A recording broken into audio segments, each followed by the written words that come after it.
ask someone what they do in their spare time, after they're done with work or school or whatever kind of obligations they have. What do they do when they're at home relaxing? A lot of people have a lot of answers, but something you'll hear pretty frequently is that one of these things they do to relax is watch some manner of sports.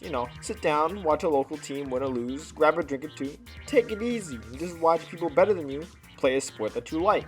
You might get invested in the games, but you don't actually know their schedule or what time the season is, so you just kind of leave it how it is. Now, a lot of people are at this level of sports enjoyment, or maybe even higher, because they just don't bother, they think it's below them. But if you're any of these levels of enjoyment or engagement with sports, let me tell you, please continue not to care.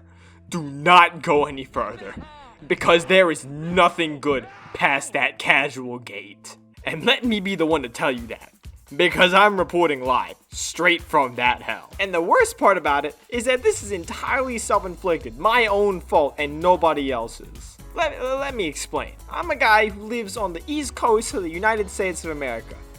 No connection to Los Angeles, besides maybe a few cousins I've met once in my life over there. And yet, during a stretch from October all the way to April, and potentially even until June, a significant part of my mental well-being is entirely dependent on the state of the Lakers at that point in time. What started as, oh, I think Kobe Bryant's kinda cool, has turned into a codependent relationship where the other person doesn't even know I fucking exist. But my God, does it affect me? Let me just try to illustrate this in a way that makes sense. If you take away the normalness of being a sports fan, you'd realize how fucking insane being a sports fan actually is. What am I doing on a weekday tuning into a game that starts at 10:30 p.m. and ends after midnight, clapping my hands together and screaming like a fucking maniac at every single basket made and every single basket missed, watching the Lakers fucking lose again because Russell Westbrook decided to make 20% of his shots,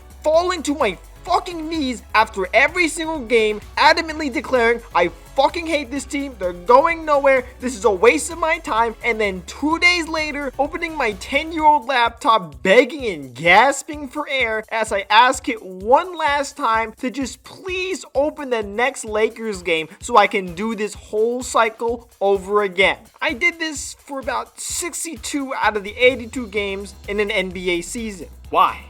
Why did I do that? There's absolutely no fucking reason for this. A lot of people watch the Lakers because they like LeBron, but I don't even like LeBron. Not that he's a bad player or anything, I just don't really like his game. And half the players on the team out there seem more fit in a retirement home than on the court. I mean, hell, my favorite guy was some random dude off the street named Stanley Johnson. Can't really shoot well, can't really score at all well, but he tried. And I'm not even kidding when I say that is what made him my favorite player that season.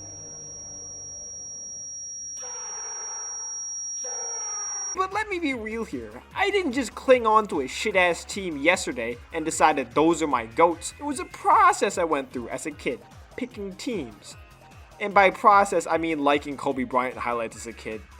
That was it, really. I mean, come on, it's the Lakers, baby. They Kobe Bryant. That was really it. I got attached to them as a kid.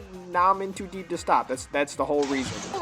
Yeah, the Lakers did happen to be a really good team at the time, but I just like watching Kobe Bryant score the ball. That's all, really. But that's the scary part. Anybody could be just like me at the start. And just like me, anyone can go into the genjutsu of complete insanity. But how did I get to the point where I not only knew the name of some guy who barely played half of the game in half of the Lakers season, but started actively cheering for him over the other players that normal people cheer for? Well, I've committed the unforgivable sin of learning the inner machinations of basketball. There's a reason why the biggest sports shows on the planet only ever talk about made-up narratives that you'd coax out of a 50-year-old divorcee 6 drinks into Saturday morning. And that's because once you know the horrible truth about shit like drop coverages and points per possession, now you can't unsee any schematic or talent deficiency that your team has in any area. And when your team's not the greatest, you're bound to see it every game you watch. admittedly wouldn't be such a big problem if your team's front office is competent and the gambles they take work out, and the roster they put together really gels and becomes a good team. But that's the problem. Everything in sports is essentially gambling. And no matter how good any team's roster construction is, it's only 1 or 2 injuries or regressions away from being a terrible one. And that's assuming that every team makes moves flawlessly and without mistake, which, oh my god, they do not. And eventually, your team's gonna hit the bad beat. But the thing is, if you're not really into sports, it's not really a big thing in your life, it's not a big deal. You don't realize how completely kneecapped and hamstrung your team is, so we'll just watch every game and wonder why they're losing a little more often. But if you know that when you turn on your TV, you will inevitably see some of the most frustratingly played games of basketball so far, that knowledge and dread starts to build over time. But just like when you guys are winning, there's absolutely nothing you can do as a fan to change what your team is doing. Like, yes, I kinda get why the team's doing so shit because we have bad perimeter defense and are too slow in transition, but how the fuck is that supposed to help me when I'm watching this team do that for the 70th time this fucking season?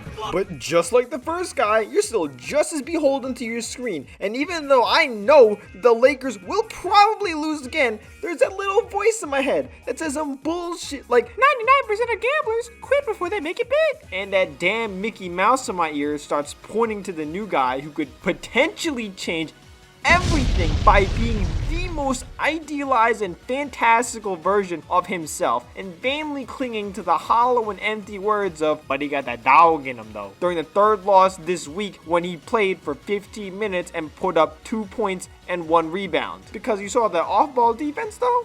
And at this point you may be wondering, how the hell did you get so invested in something that just is absolutely terrible for you all around? Why are you so passionate about something that you have no control over and are miserable 90% of the time you're interacting with it? And as a basketball fan and a Lakers fan of the past decade, well, I got no fucking clue. Why can't I just be a bandwagon or something?